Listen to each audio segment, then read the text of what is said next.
Good afternoon, everybody, and welcome to another edition of the Indy's Trusted Servant Show on InspireSmall.biz. What's Indy's Trusted Servant? Well, that's me. I'm Danny O'Malia. I'm Indy's Trusted Servant. I do customer service training and keynote speaking about customer service and organizational culture, which is really what customer service is all about.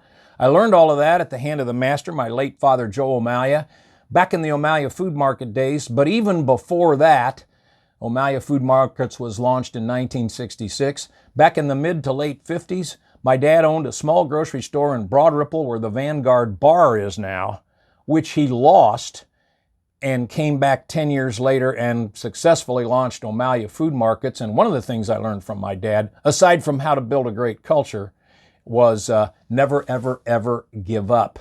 If you're interested in my customer service training and keynote speaking, give me a call at 317-413-9062. What's the Indy's Trusted Servant Show on InspireSmall.biz?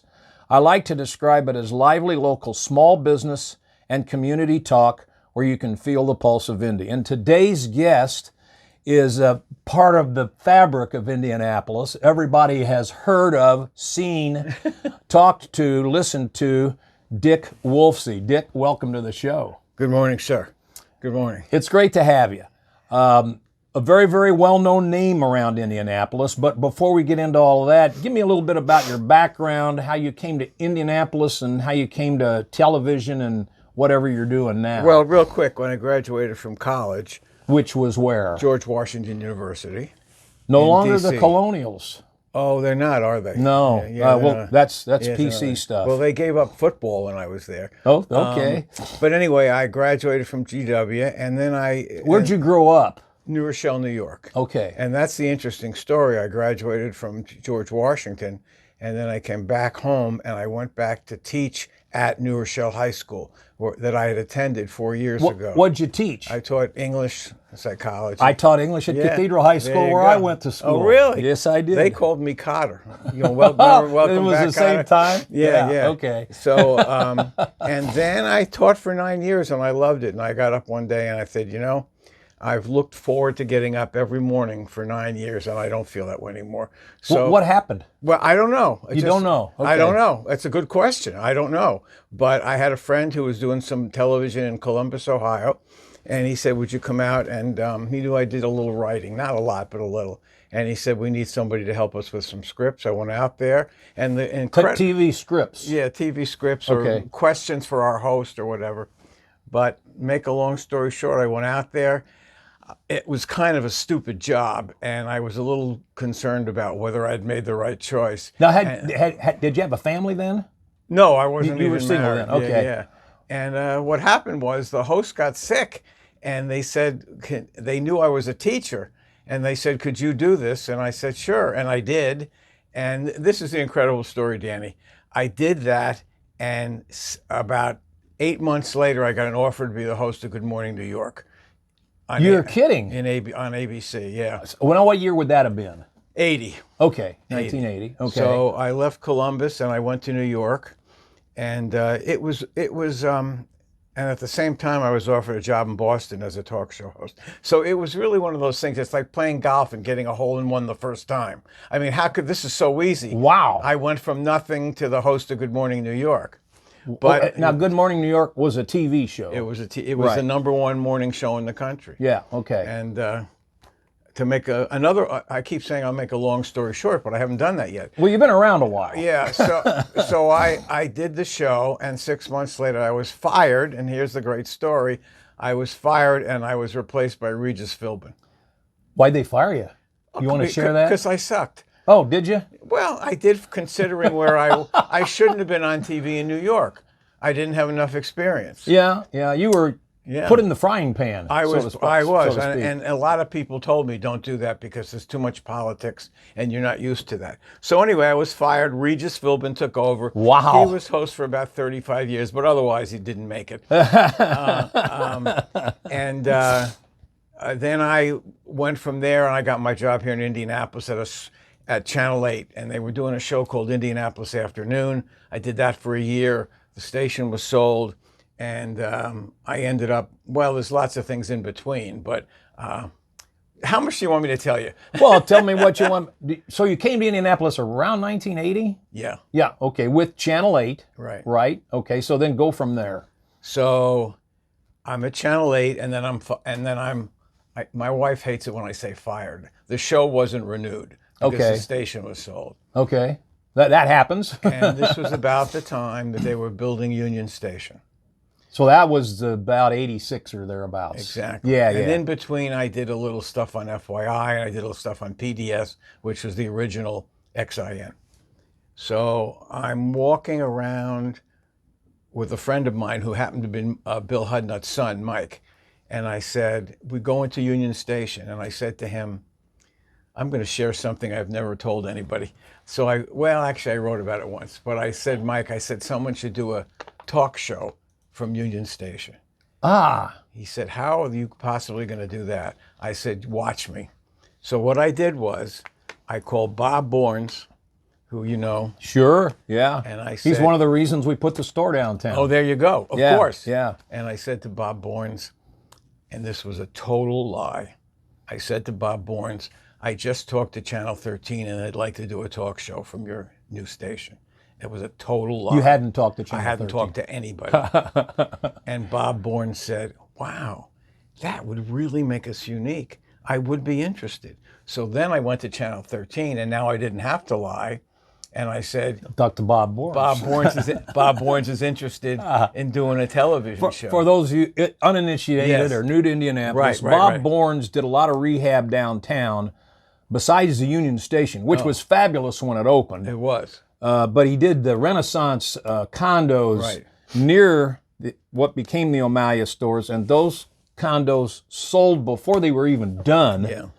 And that convinced us to put a grocery store downtown. That and Scott Keller and Wayne Schmidt and a lot of other downtown people. A lot of, right? they made a lot of mistakes with Union Station, but Bob Bourne was a visionary. He Oh, really was. absolutely. He was. Is he still alive? I don't know. I was going to ask I'm you not that. sure. I'm I not don't know. sure. But He if would we be start pretty talking old. about who's still alive, we'll be here all day. We could. Well, so now you're doing this talk show. I'm from doing the Union talk Station? show, and we did it for 4 years. And at one point, toward the end, I was up against Oprah, who was new, and Phil Donahue. So I didn't have much of a chance. And although it was a great show, remember, I did what Oprah did every day with 3 people, and she had 45 on her staff. So, and we did some wild stuff. I mean, we did stuff that... Did you do interviews like this on the show? Oh, yeah, but I did that's what I thought. things that no one had ever done before. Such as? Oh, transsexuals, kids who were gay who hadn't told their parents, women whose husbands were murdered, nuns who quit the nunnery. I mean, I did stuff just like Oprah. Really off the wall stuff. Yeah. Well, off the wall, but with taste and education. So I did that, and then the show went off the air after 5 years. And Now, by this time, you're pretty well known throughout the community. yeah, I guess. Yeah, Not yeah. as well known as I became. Yeah, right. Because then I left Channel 8 and I got a call from Lee Giles. Everybody knows who Lee is. He was the news director at Channel 8. And he said, I have an idea. He said, I always thought you were pretty good when you were here at Channel 8. Because I mentioned I was at Channel 8 first with Patty Spittler, and then that went off the air. So he said, you know, I'd like you to go out in the morning and find unique things that are going on in the morning, and we'll put you on live every morning. From different places? Yes. From all over the place. Exactly. Yeah.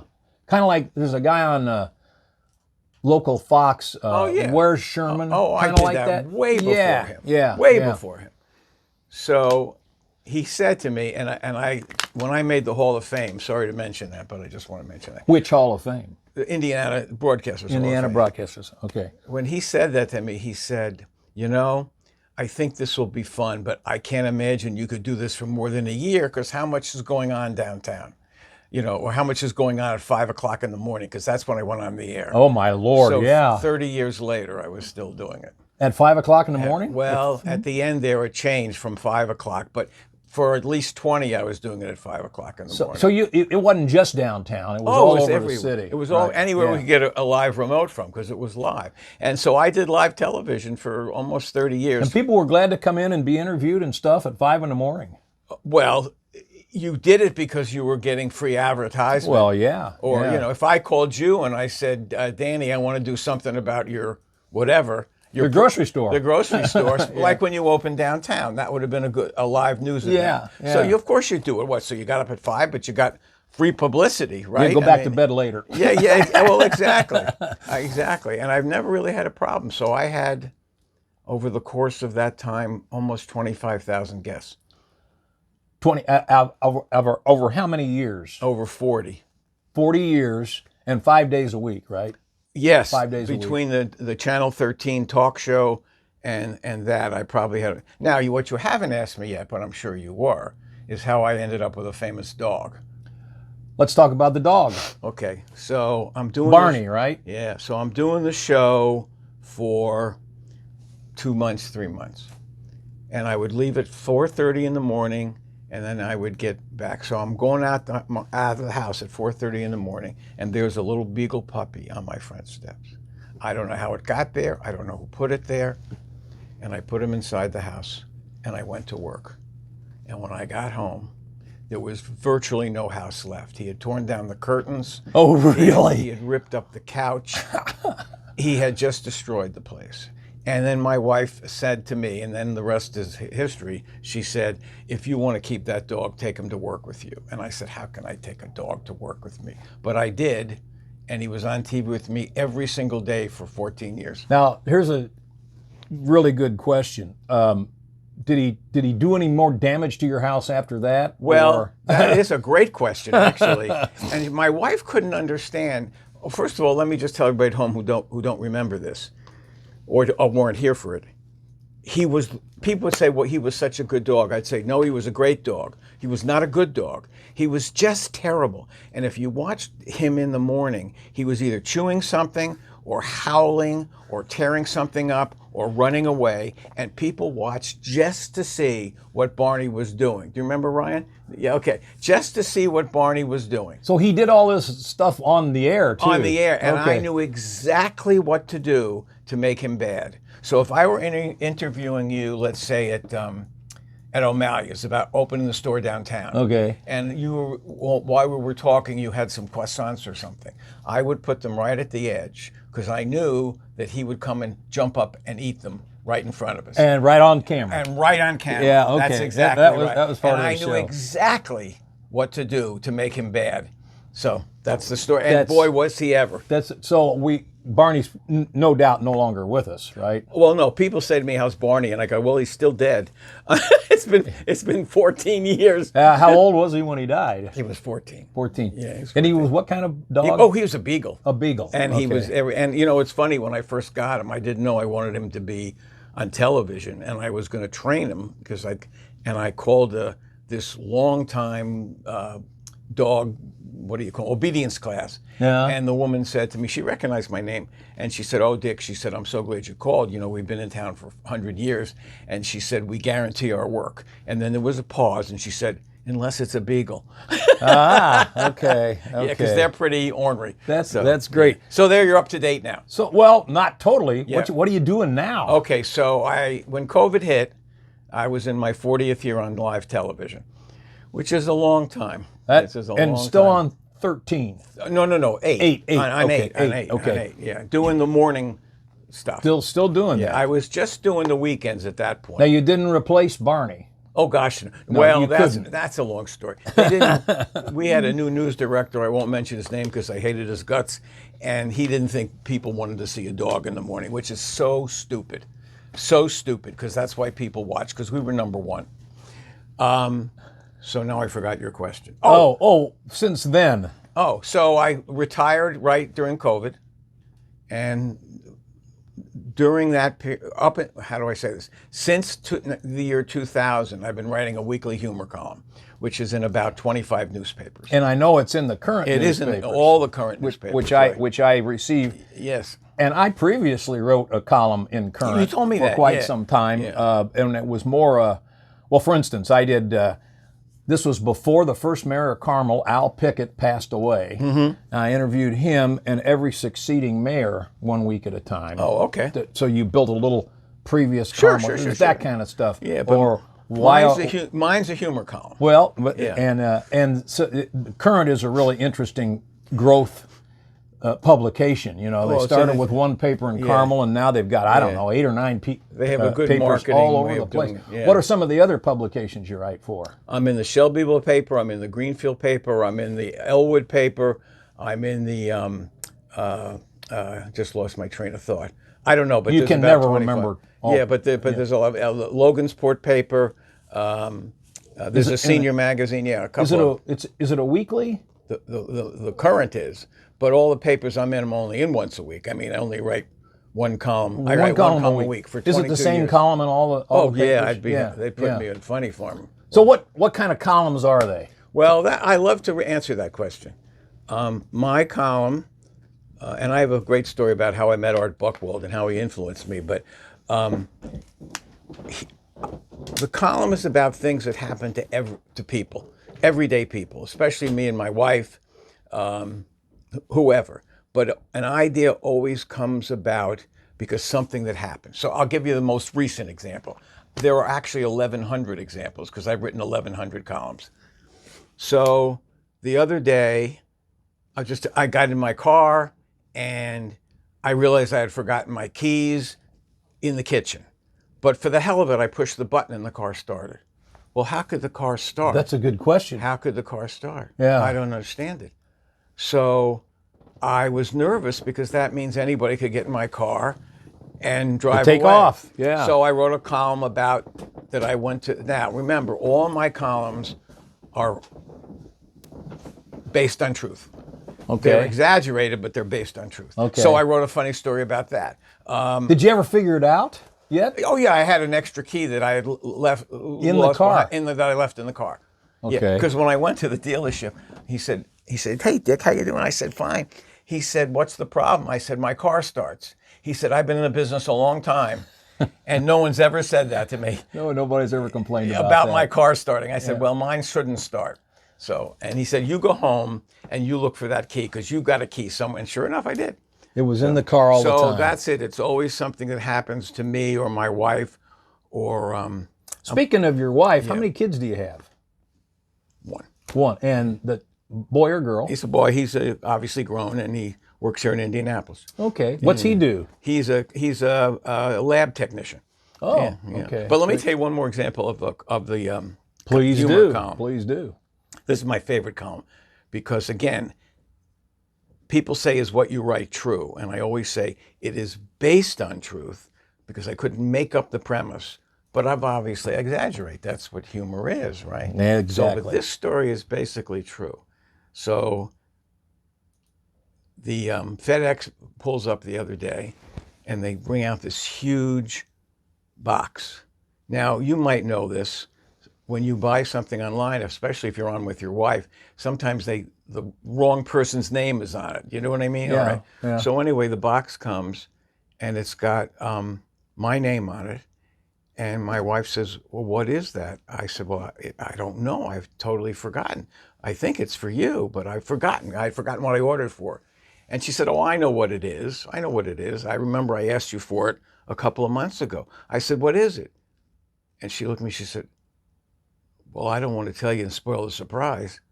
I said, "Wait a second. It's not my surprise. It's supposed to be your surprise." But she asked for it, so it's not a surprise. That's exactly right. That's exactly right. So she wouldn't tell me what it was because she wanted to see my expression on my face when she opened it.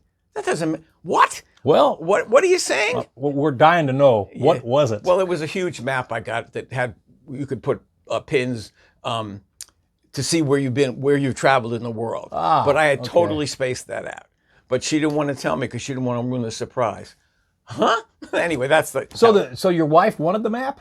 Oh yeah, she asked for it. Yeah. So did she put it on a wall or? Oh yeah, it's cool. You just put a little pin in anywhere. Wherever you bed. So anyway. Right. So anyway, that's the story of the column. I've done 1,100 of them, and I'm pretty proud of that. That you should be proud of that. Yeah. Back to the TV thing. Yeah. Tell us a couple of your favorite TV shows, interviews, etc. Whether they include Barney or not. Oh well, I'm trying to think. You get stereotyped in this business. Some people think I'm just a funny guy. Some people I'm just a serious guy. But I've really done both. And my favorite kind of interviews are interviews actually which are serious, like some that I mentioned before. Like I interviewed Ryan White for an hour live. I saw that. Before he passed away. I saw that. Obviously, that's a stupid thing to say before he passed away, but right before he passed away. Yeah. So I was proud of that. But my favorite interview of all time is my hero, Steve Allen. And I've interviewed him about 3 or 4 times. Really? Yeah. Really? What was he like? He was great. And I'm proud to say I interviewed him the first time when I went at the opening of Universal Studios. And he and I had a great conversation. Did you have to go out to California to do that? Well, it was Florida. Florida. Okay, Florida. Okay. But I sort of did a takeoff on one of his bits. And he wrote me a personal note and said how funny he thought it was. And you walk into my house, and that's the first thing you see was a personal letter from Steve Allen. That's very cool. But, you know, what other famous people? Well, first of all, locally, Dick the Bruiser and I had a... Oh! Dick the Bruiser. Let me tell you what Dick... I wish we could show this. And you know, everything I did was set up, obviously, but you made it look like it wasn't, but everybody knew that it was. Yeah. So I knock on Dick the Bruiser's door at 5 a.m. At his house? Yes, at his on house. Kessler Boulevard. Yeah, but he knew this, of course. And it's on YouTube, by the way. If you just... Oh, have you seen it, Ryan? Yeah. So I knock on Dick the Bruiser's thing, and his wife comes to the door, and it's 5 a.m. And of course, she knew this. She said, "What? Well, who are you? What are you doing?" I said, "I'm Dick Wolfsie, and I want to talk to your husband." She said, "You don't want to wake up my husband at 5 a.m." I said, "Look, I'm Dick Wolfsie, and I was playing the game." I said, "I want your husband to talk to me." She said, "You're going to regret this." So anyway, then of course we have a break, and I was coming on every 45 minutes. So he comes outside with a baseball bat. And I was, as a kid, pretend wrestled, you know. Okay. And he took my head and jammed it into the barbecue thing, and then he gave me a forearm smash, and then he took me and threw me in his pool. You're kidding. What time of year was this? Was this summertime? Oh, yeah, it was. Yeah. Okay. But it was just, I mean, it's classic. It's on YouTube. It's classic. And the other great thing I did, Soupy Sales. Oh, I loved Soupy Sales. It wasn't Soupy Sales great. Oh, he was funny. So Soupy and I were good Black friends. Tooth and White Fang. Oh, yeah. Soupy and I were actually good friends because I was in New York. We did a lot of shows together. But we did this thing with Soupy Sales. And you have to understand, Danny, this is live television. You can't do it again. You can't do it again. So if I blew it, which wasn't always so bad, because if I blew it, I made fun of myself for blowing it. So I was... Self-deprecating. That's exactly right. Yes. And that's what all humor is. That's what my column is. That's right. That's right. So I worked this out. And I look back on how I made this work with all the cues and everything. But I worked this out that on live television, I couldn't do it again. The elevator opens and out walks Soupy Sales. And I said to Soupy, "Hey, are you staying here at the hotel?" He said, "Yeah." I said, "I just heard a rumor that Soupy Sales is staying in the hotel." And Soupy, of course, is the master of the double take. He goes, Oh, he says, "Wait a second, I'm Soupy Sales." I know, seriously. I said, "Seriously." The Soupy Sales. He says, "No, Dick, I am Soupy." Well, he didn't say Dick because he didn't pretend he didn't know me. He said, "I am Soupy Sales." And then I looked at him and I said, "Boy, you got really old, didn't you?" And with that, the waiter walks by. with the pie. With the pie. Yeah. With the yeah. pie. Yeah, I hope you're all old enough to know what we're talking about. Yeah, You're yeah. probably not. No. Those Soupy Sales was no. And it's funny. Remember, well, we're really aging. Hal Fryer. He was Harlow Hickenlooper. Harlow Hickenlooper. He and I, he's passed away, but he was a great guy. And we had this argument. It was a pretend argument because Hal had been hit in the face by the Three Stooges with a pie. Oh, is that right? And I had been hit by Soupy Sales. Sales. And the question was, who has more of an honor? To be hit by Soupy or to hit by... That's a toughie. Yes, That's it a toughie. is. I know. Hal, you get a kick out of this. For my 20 best friends, I have their birthdays, right?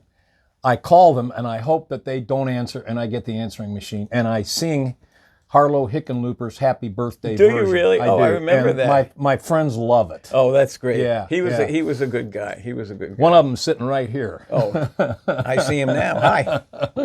Is he your next interview? Or Yeah, just a he's friend? my next interview. How many do you do in a day? Well, normally we do 2, but we're doing 3 today to get through the holidays. Oh, okay. So not get too close to Christmas and Okay. Hanukkah and so forth.